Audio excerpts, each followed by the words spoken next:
You are welcome to the Kintinka Papers podcast on YouTube. My name is Victor Kintinka, your host, and thank you, friends, for joining us. The purpose of this platform is to constructively discuss the African problem as it relates to persistent lack of socio-economic development for the benefit of the African people. The platform intends to stimulate curiosity and find real sustainable solutions to the following four broad questions. One, why are African countries behind socioeconomically compared with most countries in other continents? Two, why has the African people chosen to stay behind in the quest for shared prosperity for all? Three, how do we reverse that decision and put African countries on the path to building a prosperous continent where most Africans can and want to live and thrive in? Four, how does this condition of persistent lack of socioeconomic uplift impacting social lives in Africa? We will use Ghana as a case study in this discussion. So the English and Ashanti languages will be mixed during our constructive discussions. The specific topic for today is why are we where we are post-independence, Ghana and Africa at large. And to help us in this discussion is Mr. Kwame Boakye, a seasoned political and social commentator from the UK. And Mr. Mankwa, can we hear you? Good afternoon. Good afternoon, Kentika House. Yes. I've been just listening to you. Good. I will set the ball rolling here. Ghana, as we know, gained their independence in 1957. That's 67 years ago. And some of the macroeconomic indicators shows that we should by now be far advanced in terms of economic progress for the benefit of the people. But here we are with a GDP of $73 billion, a GDP per capita of 2,272 as are the data in 2023. Unemployment rate is 14%, which we think even is higher, even among the youth. And we have 24% of our 35 million population live in poverty, with 30% living under $3 per day. We got a weak currency. Inflation rate is at 41.2%. Electricity supply is unstable. High energy cost. Clean water is an issue. High interest rate. High cost of living. Bad roads. Bad infrastructure all through the country. So, in effect, after 67 years, we are not where we are supposed to be. From every analyst in the world. So why are we where we are? Mr. Boakye, what do you think? Thank you very much. Thank you very much for giving us the data on all the litany of issues that we have in Africa, and Ghana as a case study, as you said. Well, you've listed a lot of stuff in there, and our issues, obviously, like you said, after 67 years of independence, this is where we are. But the crust of the matter is that it's all to do with lack of leadership. And I will come from the angle where I believe strongly that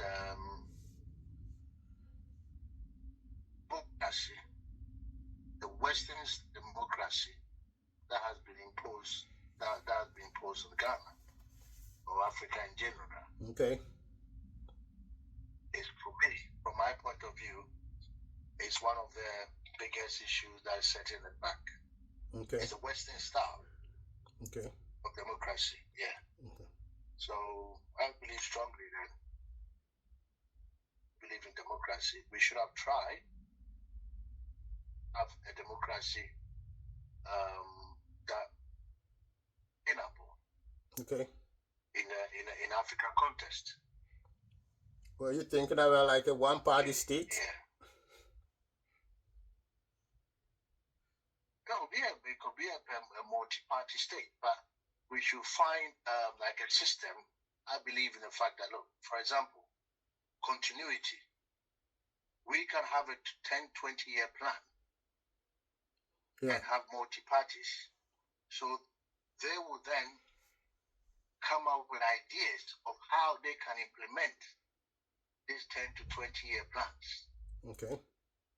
So then we'll vote on the party that we feel can come up with the best ideas. And if after 4 or 5 years or whatever the Constitution says, they haven't developed, obviously, come out with the goods, then we can kick them out and come out and get another party to come out with principles or ideas but the development plan is there.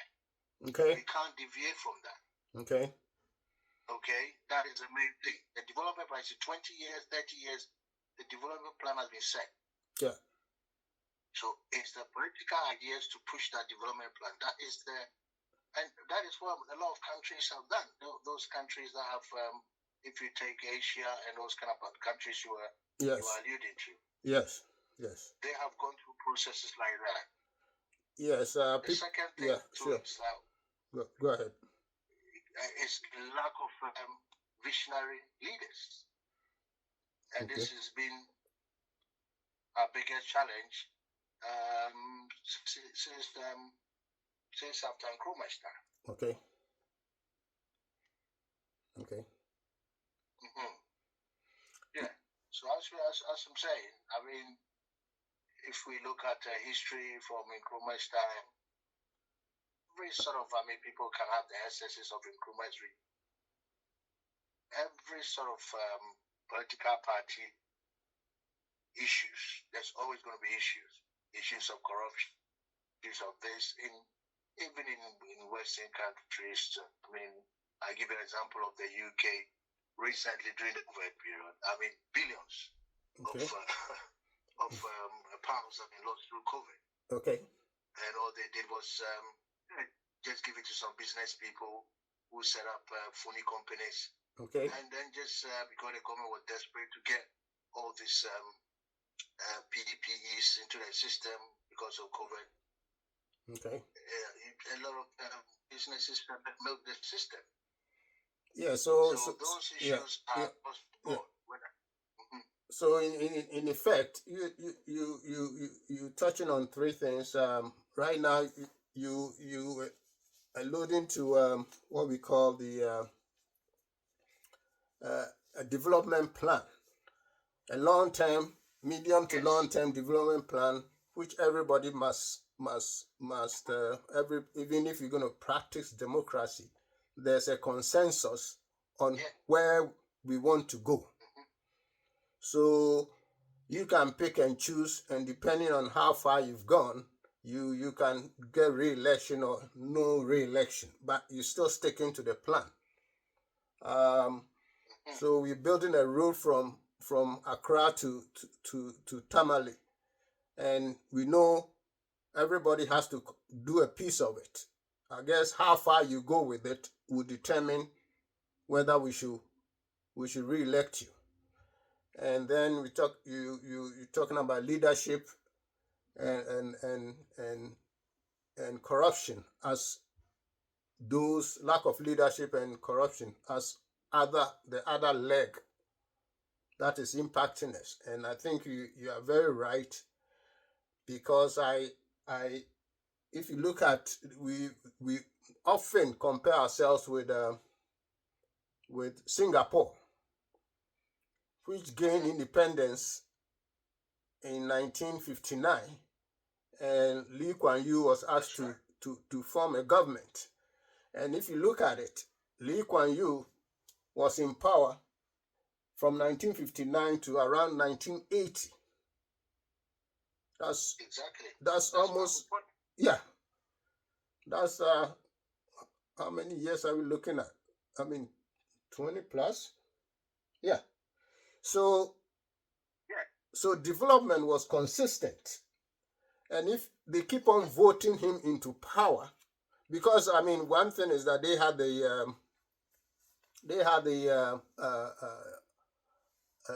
what we call it, the parliamentary system of government.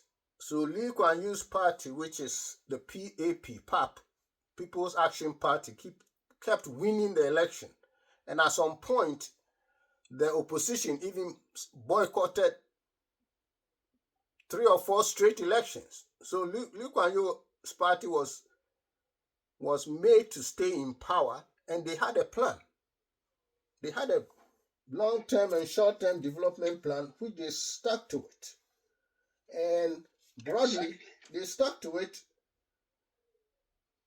and they are in 4 main areas they were looking at. They were looking at education, which was their priority, industrialization, and interest. Absolutely. And interesting enough, they had this policy on national discipline. Can you imagine that? Those were, and then progress. Those are the 4 tenets that they were using. National discipline. Because at some point, you see that, especially in Ghana, they lack discipline. Discipline alone, there's no rule of law. So he had the opportunity to have this stretch to develop his country to the extent that at this point is one of the biggest, most prosperous countries in the world. And with 6 million people, they have a GDP of 585 billion. That's against Ghana's 35 million people. Yes. And bear in mind, they don't have any resources. That's the case. Natural resources were very, very, very scanty. It's like they were fishing or something. Fishing village. Yes, essentially. Exactly. Yeah. Fishing village. Yeah. So there is a point in what, especially on the National Development Plan, in a sustained continuity of development, because we used to see if Nkrumah has stayed for even 10, 15 years more. Absolutely. Things, I mean, a springboard. Yes, the structures will be so entrenched that it will be very difficult to turn it back. And so those are very, very good points over there. So at this point, where we are is where we are.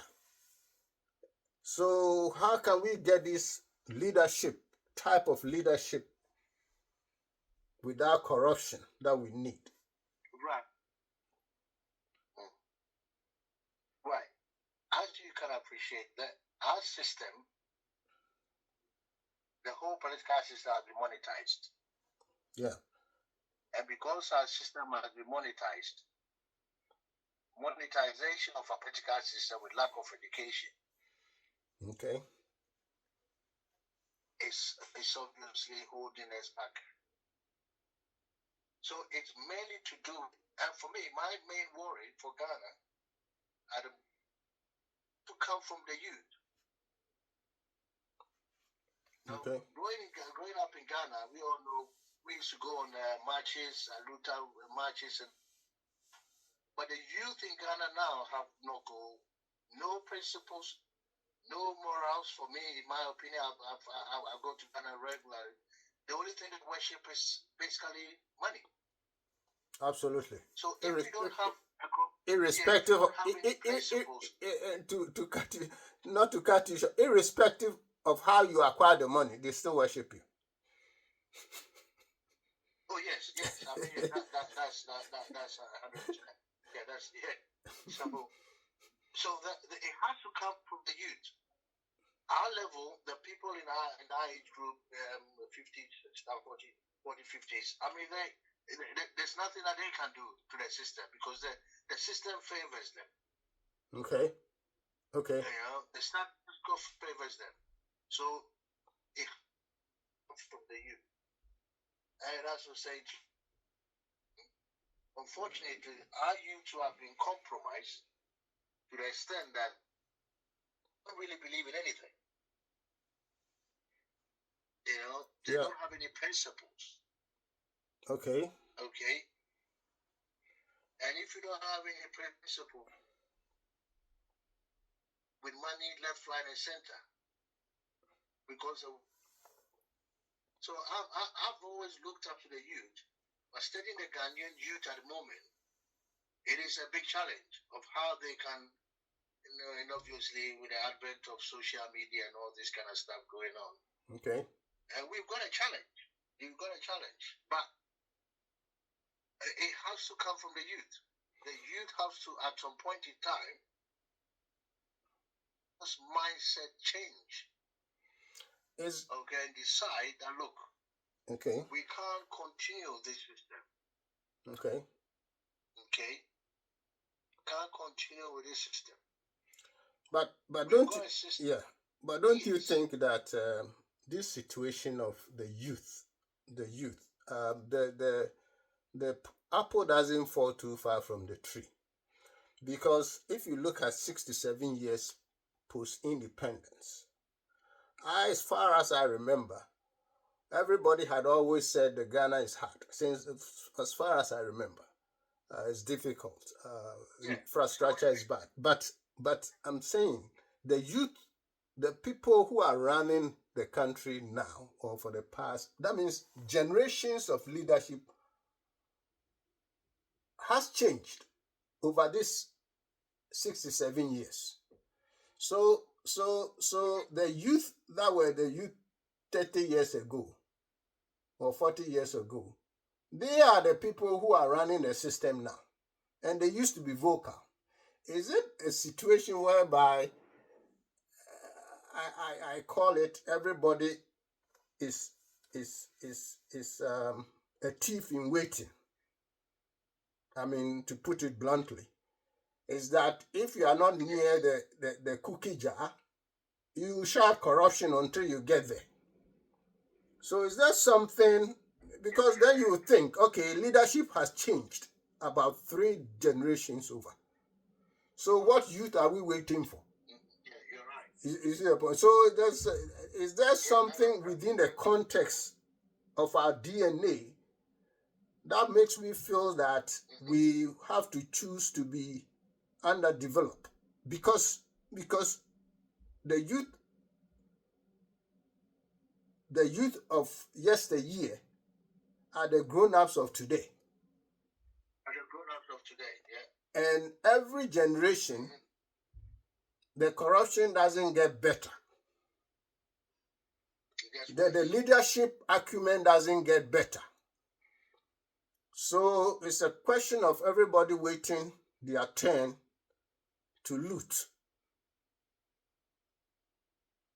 Absolutely. Since, as you said, people worship money irrespective of how you got it. So we are in a situation whereby you just waiting your turn. Mr. Abuachi, what do you think about that idea? No,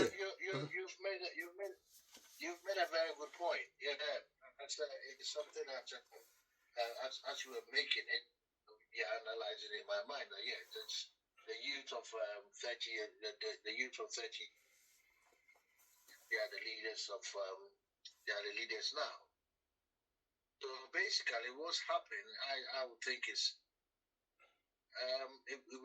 they've basically lost any sort of over time. Okay. There's no conviction politicians anymore. Okay. So over time, I don't know what has really. I think it's what has brought this on. politicians who were principal politicians who were not compromising on certain issues when it comes to maybe corruption. Mm-hmm. Saying corruption is everywhere, but it's just a question of minimizing it. Mm-hmm. Yes. Then we've got also our system where our judiciary. Okay. I also feel that it's become an arm of the government. So there's no independence of the judiciary. So basically, all the sort of structures that were put in place to curtail all these corrupt practices or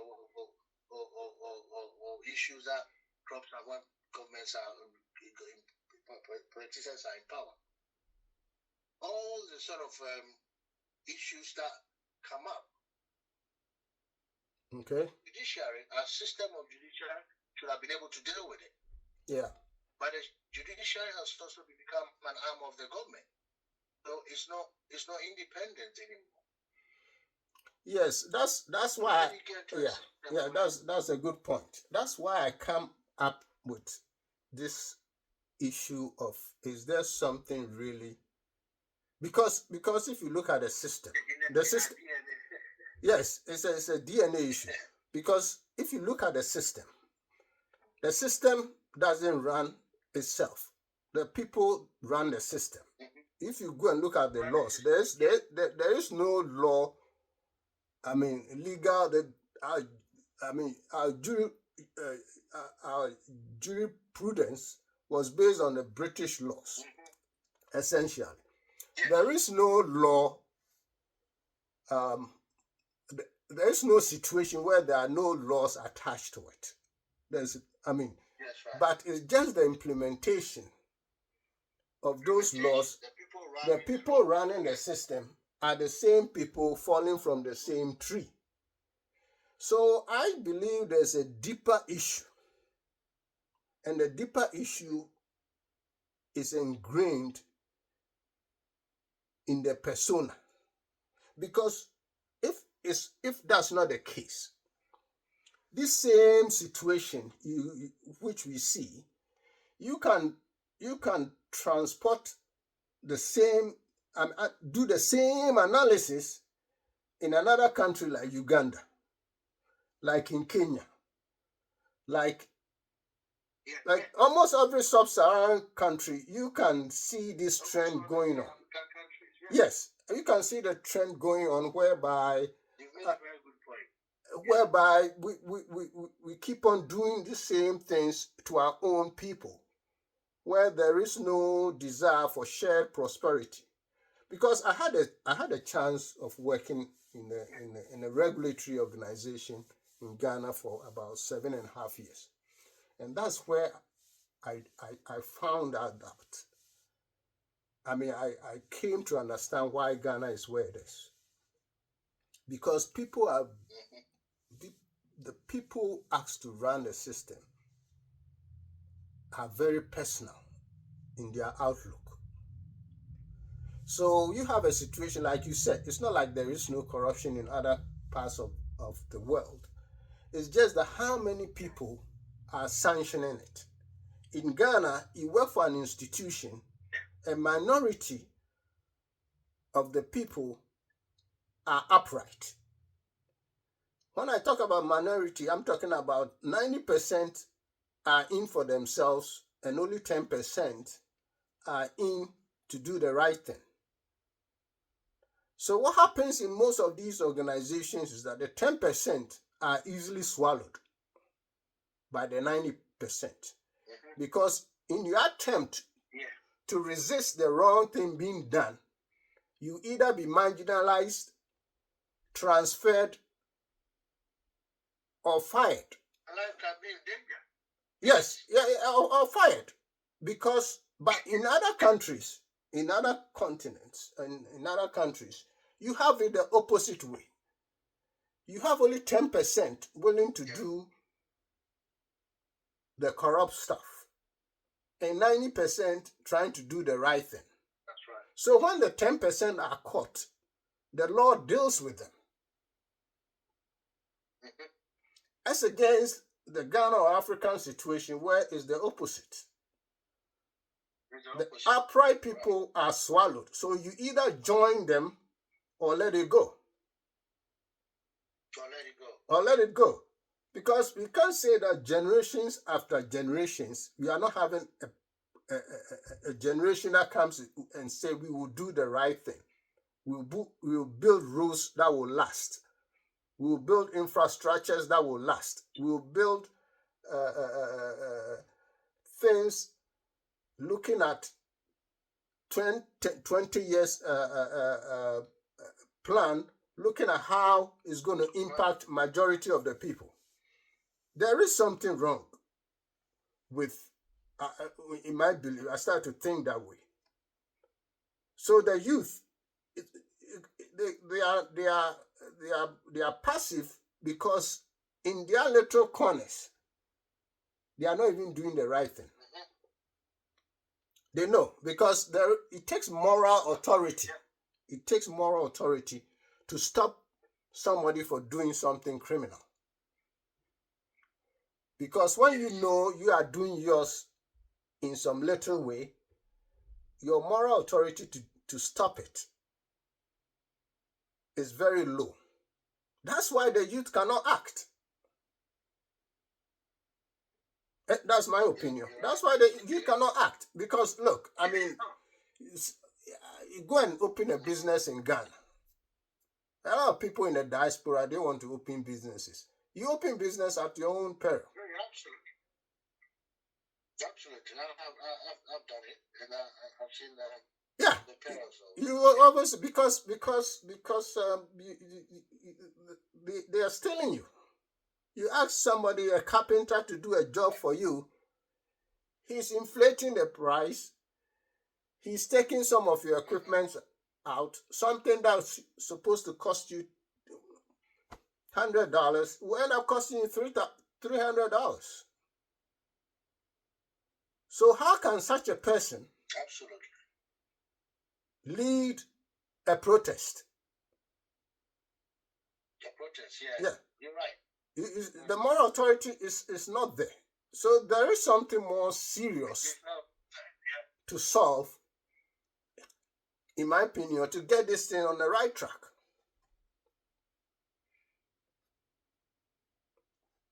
I think I'm beginning to understand where you're coming from, which is a very, very valid point. I've always been worried about the youth of Ghana, but as you're saying, this is the situation that they are in. Yeah. Get on marches and try and do the right thing. Yeah. Because they will just follow the pattern of being follow where the money. Yeah. Yeah, because everybody. So yeah. So you talk about judges. Yeah. You talk about judges. You talk about the legislature. You go to executives. You talk about people running regulatory organizations. Because no country can move ahead with a poor civil service system. I got to know that. Because there's nothing that you need to do that you wouldn't need some form of a permit from a civil servant. It's amazing. And what if you can't imagine how many investors. That's why you can't get the UK, US, a lot of UK, US investments in most African countries. Why? Because their local laws does not permit you to bribe officials in other countries. Because we don't understand the system. The system works in a different way. Yes, I want to. They don't understand the system.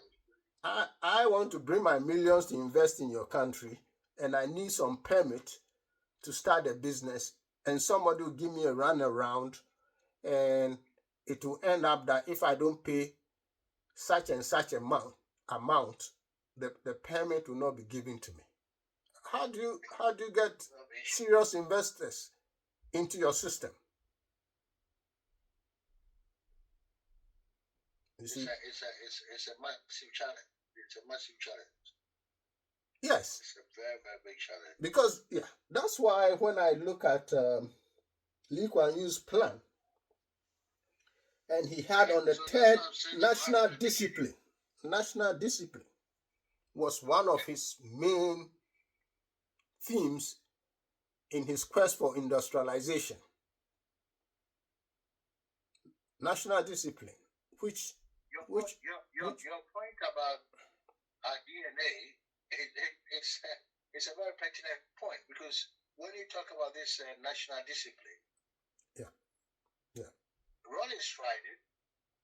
Yeah, Rollins tried it to some extent, but in the end, the whole thing fell apart. Yeah. You know, in the end, they all ended up joining the system. The system swallowed them up again. Because he was 10%. He was the 10%. Exactly. That's you know, so you could have a leader. You could have a consensus leader with nobody following him or her. Because he can't be everywhere every time. Yeah. And so if you have 90% of your cabinet. You need to change. That's right. You need to change the balance. Yes. Yeah, because 90% and 10% to get to, let's say, 50-50. Even if we get to 50-50, we can, yes. Even if we get to 50-50, we will make some progress. But how do we get there? Yes. How do we get there? That's a massive challenge we have. I've been thinking about some. So I try to think.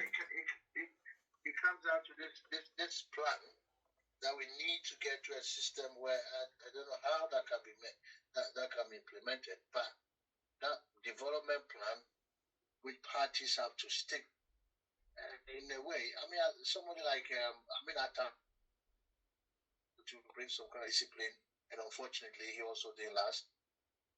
Yeah, he also didn't last because of health issues and stuff. Yeah, I think Atta Mills was one of those visionary leaders who could have done something.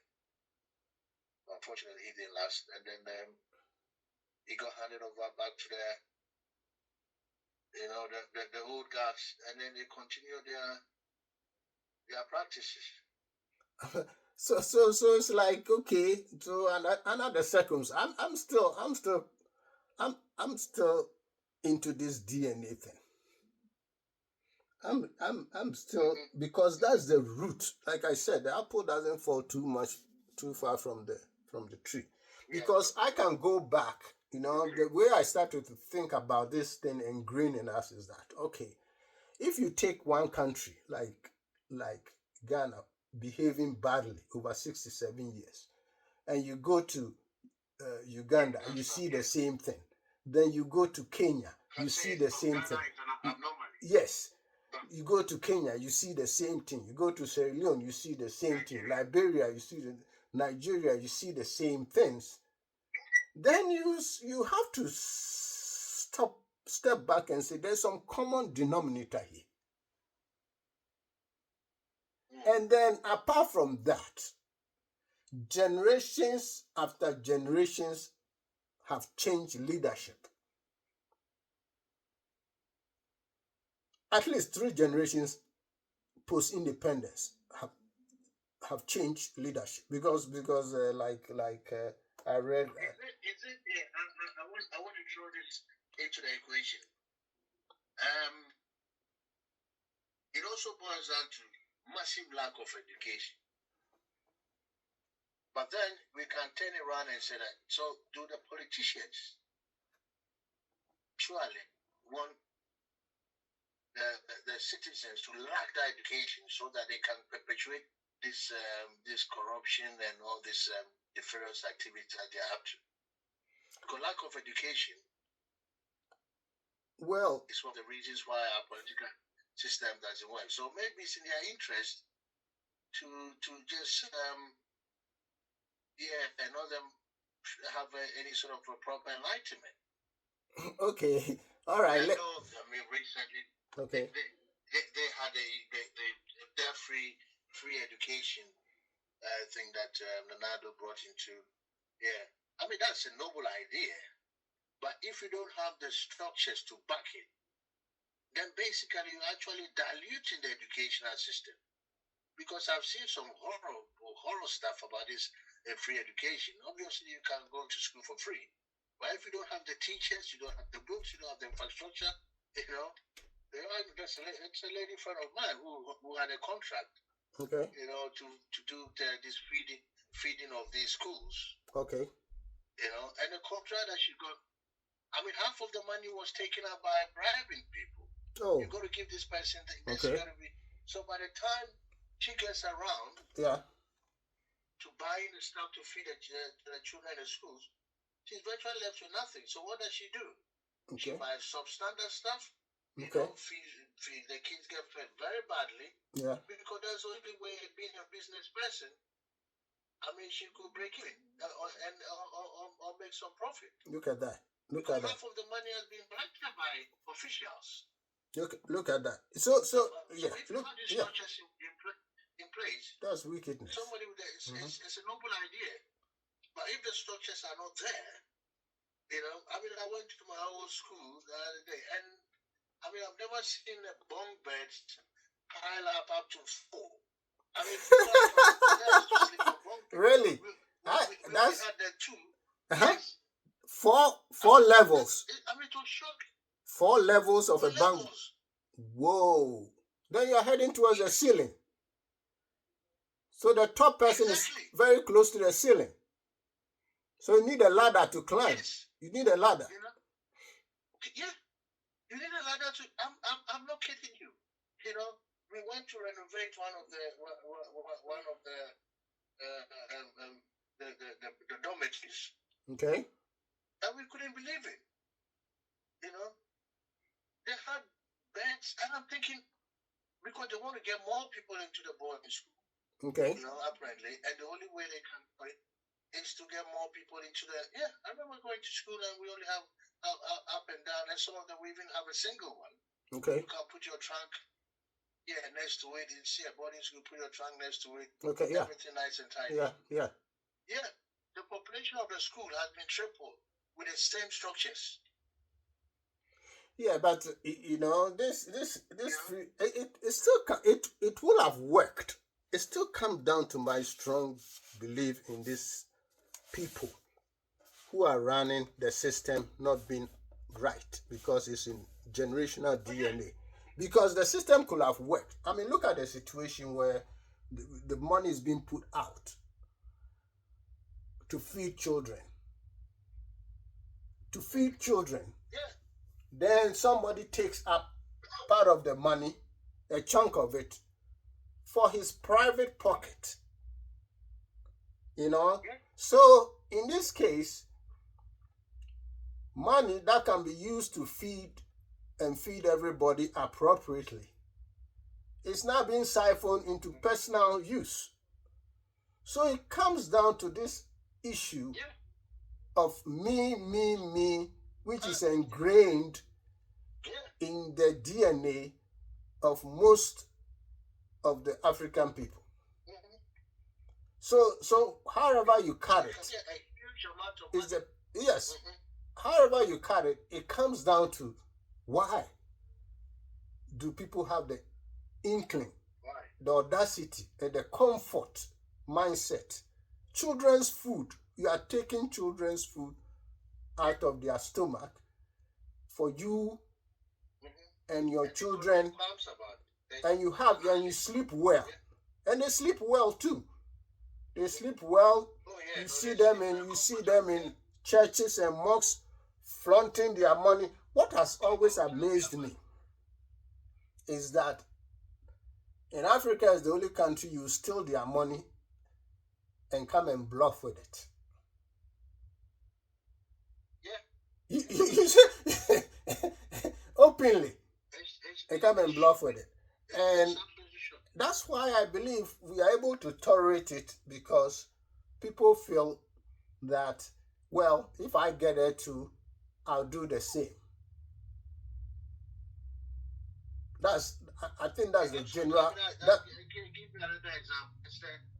A friend of mine. I've known him for a long time. He's an MP, and I visited this guy some time ago. It's an MP for a place in the Ashanti region, and the number of people. I mean, wake up in the morning. I'll stay with him for a day. And the number of people that were in the house in the morning, I couldn't believe it. I asked him, "What are all these people doing here?" okay. And then he said to me, some of them have come for their school fees, some of them have come for money for. And I was just thinking, but why did they expect you to do that? They said, my brother, if you don't do that, they will just not. They will not vote for you. They'll come out with all kind of negative things about you. But then at the same time, where do you get the money to do that? Yes. Because I know how much MPs get paid. Yeah. So the whole system has been set up in such a way that the people going to see this friend of mine who's an MP, yeah, they expect him to pay school fees for this person. This person's funeral is coming. He has to attend. Yeah. Or some donations towards the funeral. Absolutely. And if he doesn't do these things, there's a big problem. He's going to have a big problem in the constituency. So I'm thinking, so he goes up to Parliament. Yeah. The whole thing is set up for him to be corrupt. Because he needs to find resources to do this. Absolutely. And you'll be surprised. He also promised in his campaign, he also promised to do some of these things. So in effect, is the thief stealing the thief, and there's a vicious cycle. And how to break this vicious cycle is the issue. And yes, because it's like you can change governments all you want. After 67 years. That's why I said one of the things. These are Western style democracy that we practicing. Yeah. So the system. An albatross around our neck. But the people. This Western style democracy. I don't want to get around to this, but we need to find a different system. System. Yeah. I mean, all this breeding is more corruption. Parliament being corrupted, the whole leadership. You basically, if you don't have money, you can't do politics in Africa. The point. But money from where? You have the best ideas. Money from where? You can't do any politics. Money from where? Money, you can't do politics without money. So the money has to be stolen from the people that you're intending to lead. Yes. So everybody is in on this. You have to find the money there to be able to execute. It's only in Ghana that you can have the richest people are most of the time part of the political systems. Somebody says a coalition between the politicians, the businessmen, the bankers, and the clergy. There's a tight coalition, and wherever you go, you end up in the same situation. So politician, the clergy, the businessman, and the bankers. So in effect, but it's still the people. The system is good, but the people implementing the system has got something deeply wrong with the way they view the people they lead. And the people they lead are also not very different from the leaders that we have. So to me, talking about system corruption, to me, to break this cycle, we have to go and do some soul searching. And this is how I look at it. It's like, the situation whereby you are an addict, like you are a drug addict, and you want to stop, but the thing is it's entrenched in your bloodstream that you cannot stop. Or even alcoholic, you cannot stop. So I think what is deeply ingrained in a whole majority of us, is this thing that we like things. We when we see things, we like it. And that is things, meaning material things. Material stuff. Yeah, we are addicted to material things. We giggle. It's like when we see things, we are like putting a kid in a candy store. So whenever people can have that, they like the things, they can afford it. If they have the position that can make them acquire the things, they will. So that's one thing. That, do whatever it takes. Yes. The second issue, to me, is that the second thing we are addicted to is that we like showing off. That's one thing I noticed in Ghana. They like showing off. Yeah. So especially with the advent of social media and stuff like that. So and it just accentuated the whole the whole issue because of you trying to show off your wealth and stuff like that. Yes, yeah. Because everybody, because of, like you said, the advent of social media, everybody knows what people in California are driving and wearing. So you are in Ghana, you want the same. In spite of your $73 billion GDP, you want the same things. So only few people can get there. So once they are there, they are acquiring the things and they are showing off. And then the third thing is that, as you said, we worship people who are perceived to have money. So between the things and the show off and the worship, almost everybody wants to be in that perpetual condition of acquiring things, whether legally or illegally. So to me, to break this cycle, like an addict has to accept that they are addicts. They have to accept. Then go through a program. There's 12-stage program or 11-stage program to get it out of them. Yeah, detoxification. Detoxification. So we have to go through a detoxification agenda to reset the mind. But you need leadership for us to change this mindset of ours to go through this process.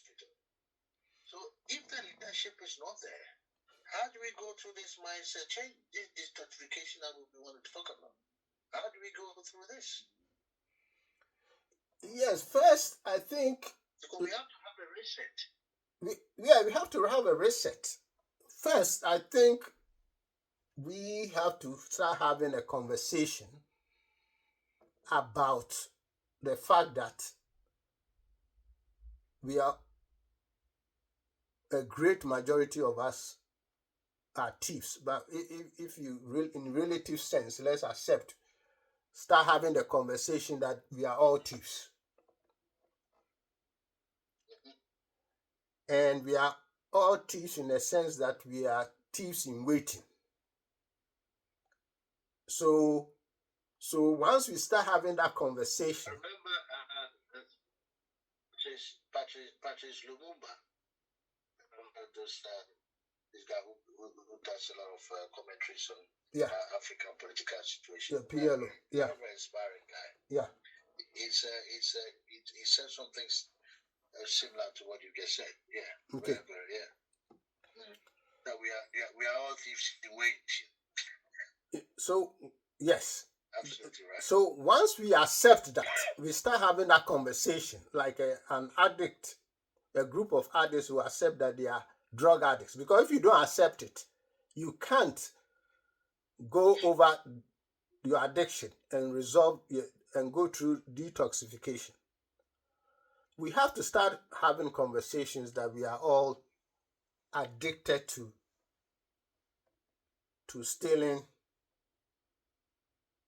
for the benefit of ourselves at the expense. But with the system we have in place now, with this adversarial politics that we have in Africa or Ghana as a case, how does this conversation take place? The conversation can take place through our moral guidance, the priesthood. But as you said, the clergy, moral compass. That's what they come from. At least the few.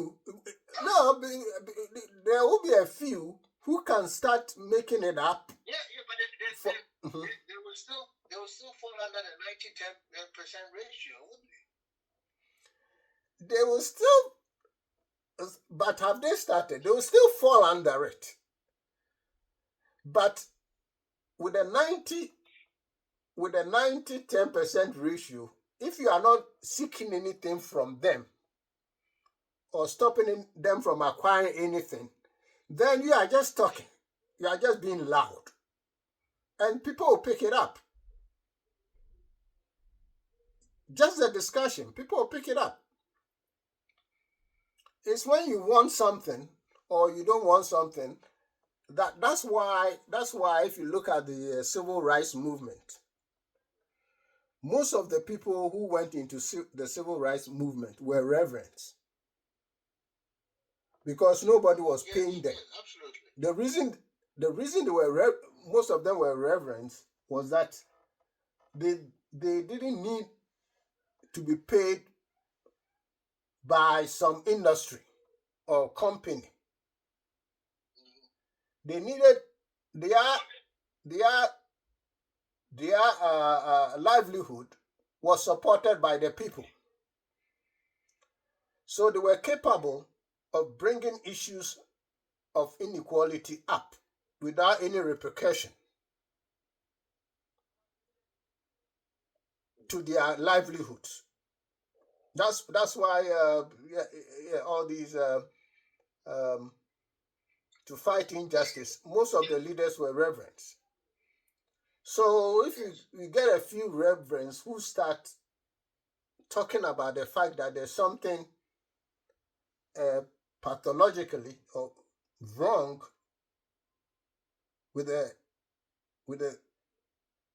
DNA, then people will start thinking about it, because the next stage of accepting it is to start to do some level of indoctrination at a lower level. Let's say we start an ethics class, which everybody has to go through to university.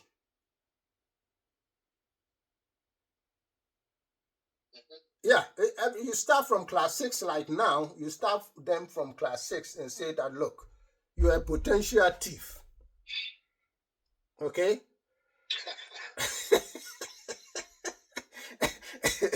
I mean, it's funny, but we are talking about a long-term resolution that I'm talking about here. It's a long-term resolution I'm talking about here. Yeah. Say have to yes. So reset. We need a reset. we need a reset, and it has to start from a very, very low level. And I'm talking about what, 12-year-olds, because the high school wouldn't do it because they're already corrupt. Because can you imagine? Oh yes. Can you imagine that somebody, a high school person, can tell you that my father paid the headmaster 20,000 for me to get to the student himself knows that you have to pay the headmaster to get into a good school. Into a good school. Yeah. I mean, you think at that level they shouldn't know. So if I know somebody has to be paid for me to get from A to B at that level, what do you think I'm going to carry for the rest of my life?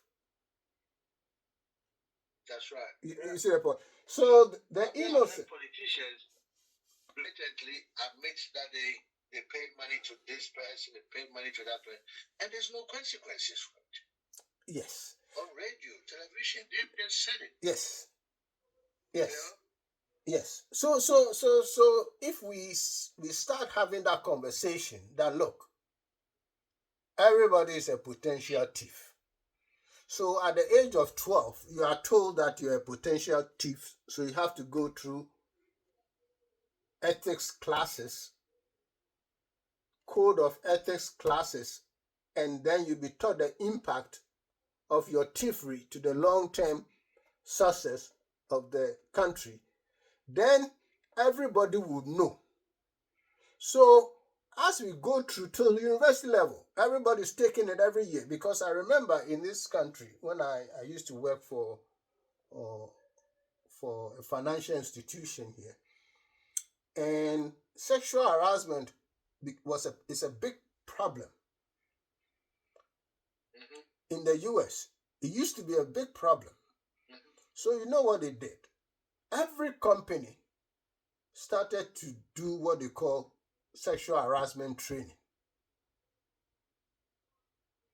So the work environment became very, very sanitized. I mean, the women were comfortable and around. They did their work with no ogling and all name calling and all. What we did was that every employee had to go through this sexual harassment program twice a year. Yeah. So everybody is conscious. So even if somebody is trying to do something, somebody will prompt him and say, "No, this looks like sexual harassment. You can't do that." So it's strange when I used to work for this regulatory institution in Ghana. Some of the men can come and then you see a girl and say, "Oh, I want to kiss you. Oh, you look nice. Oh, look at your here and there." It shocked me. I said, "Hey, wait, you guys can say that here?" I was really shocked. And then, yes, I was really shocked. So it's in that mindset that I'm saying that, look, if you start doing these ethics classes from the age of 12, and people become very conscious as they go through the system, all the way to the university level, and even in industry, what will happen is that it will be so ingrained that even when somebody wants to do something, they know, because at this point, even when somebody is stealing, the lower officers are helping the higher officers steal. Oh yes, that's right. You see the point? So they seem to have think there's nothing wrong with it. They know there's something wrong, but well, that's how it is. But if this system is ingrained in you from 12, it will look like indoctrination, but it's not. That's what the people in China do. They do some level of indoctrination. Yeah. People in developed countries do certain things like that through their school system. Yeah, that's right. So it makes their patriotism very high. I mean, you are very patriotic. So that's why you get the 90-10%. You get the 90% trying to do. You always get people trying to do the wrong thing. But they have to be in the. You're going to get everywhere. Yeah. They have to be Like in I the mentioned to you, minimum. It's happening here in the UK. Yeah. They have to be in the minimum to the extent that when they are caught, people will know that the system will know that these are outliers. Rather than what we have now, where when you are not stealing, you are rather the outlier. You are the outlier. You are the minority. Yeah, you are the minority and you are rocking the boat. Because all our officers are suffering generation after generation. So that kind of conversation, we have to go above the leadership issue, the corruption issue, and deal with our addiction of acquisition of things at the expense of the rest of our population through ethics training from, even if not from preschool, from primary school. Primary school. Yes, because this is a long-term issue.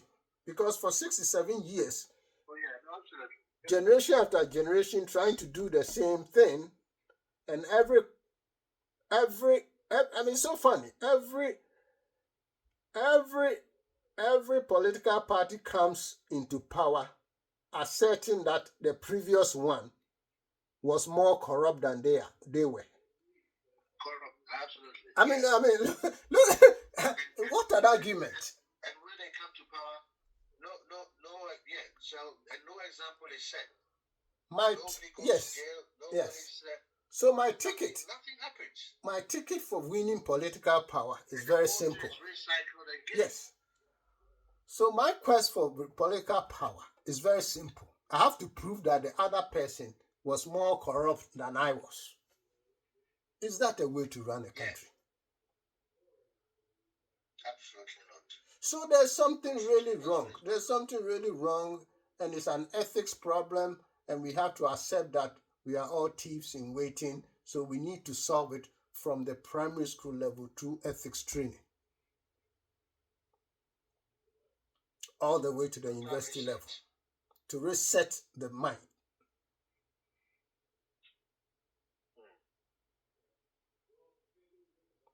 Yes. So yeah. So you have any closing statement on this? And no, it's some very, very valuable points, very pertinent points. Like I said from the beginning, main closing remark will be like you just mentioned the last couple of minutes, the reset has to happen. Our political systems is not helping. This first past the post system, adversarial politics, Western style politics is not helping us at all. So, as you said, the reset has to happen. Yeah.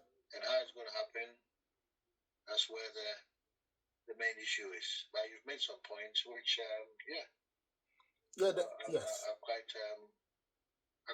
very, very relevant. Yeah. So, yeah. Going forward, I think if we can get to a situation where we can have a continuity, despite all the issues we have now. Yeah. If we get to a system where we're going to start from somewhere. Absolutely. We get to a system where we have some kind of continuity with a development plan. Absolutely. Which everybody has to adhere to. Yeah. Even if we are practicing this democracy that we have, balance with the reset, yeah, we can move forward. Absolutely. Yeah. It has to be a multi-prone approach. Yeah. And the development plan will be a very critical part of this, so that we will build forward, not build back and forth with no. We have the resources. You have the resources, yeah. You have the resources. We have the resources. But the management is done still by the people. Yeah. What? We Ghana, we don't have the they say, what do they normally say? Oh no, we don't have the money. We don't have the money to do this. That's what are you talking about? Look at these Arab countries. All they had was the oil money, and look at what they've done with it. Absolutely. Absolutely. Look at what they've done with it. Yes. And we have numerous resources. Yes. Numerous resources. Natural, both natural and human resources. And say, oh, Ghana or Africa, nobody pays tax and stuff like that. And my only reply, no country has ever developed with taxation. They use the human and natural resources of the country to develop the country. When you develop the system, then you can look at taxes to finance that. But until then, you have to use the natural resources that you have, natural human resources. Yes. That's what develops country. Taxation doesn't. That's correct. That's correct. If you're cutting bad deals, you're making bad deals. How do you gain? Yes. You have to cut good deals with your natural resources that God has given you. Cut good deals and move forward. Yeah. So the resource that we've been handed. Yeah. Money. So as you're saying, like the main thing we can take out of this is that it's a reset. We have to reset the mind. Yeah, we really do. It's a multi-pronged approach to how we got to move forward in the development of the Ghana and Africa in general. Absolutely. Thank you. I take on it. Okay. Yeah. So yes, and that's a very valid point. We have to have discussion. Yeah. We have to have a multi-pronged approach, but central to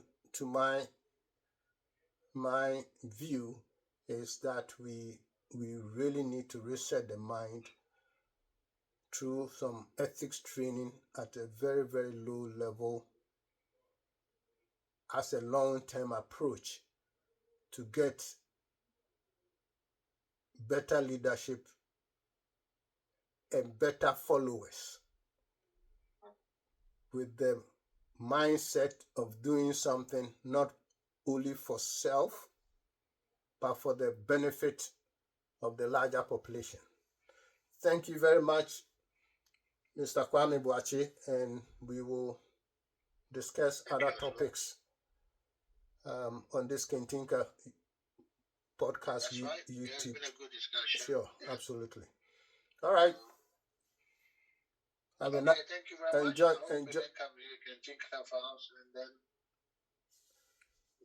Great. Thank you. Enjoy the rest of the day. Thank you very much. Okay. Thank you. Bye.